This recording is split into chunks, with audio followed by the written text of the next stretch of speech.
নাটোরের বাগাতিপাড়ায় সুফিয়া বেগম নামে এক গৃহবধূর গলাকাটা মরদেহ উদ্ধার করেছে পুলিশ। বৃহস্পতিবার রাতে উপজেলার জামনগর ইউনিয়নের হাপানিয়া গ্রামে এ ঘটনা ঘটে। নিহত গৃহবধূ সুফিয়া কামাল উপজেলার জামনগর ইউনিয়নের হাপানিয়া গ্রামের আসমত আলীর স্ত্রী। এ ঘটনার পর থেকে স্বামী আসমত আলী পলাতক রয়েছেন।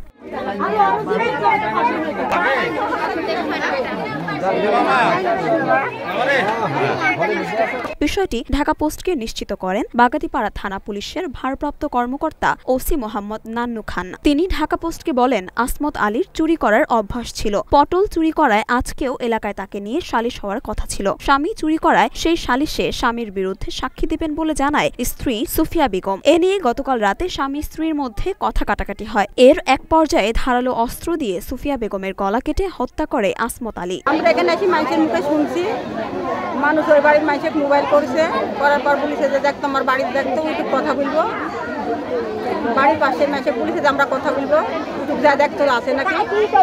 তখন ওই বাড়ির মানুষ এসে দেখে যে দরজাটা, তখন ওই দৌড় মারি অন্য মানুষের দেখে যা পুলিশে, তখন অন্য মানুষজন আমার বাপের বাড়িতে আমার সব খবর দিচ্ছে।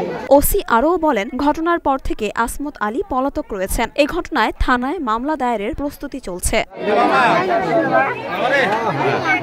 মরিয়ম মিম, ঢাকা পোস্ট।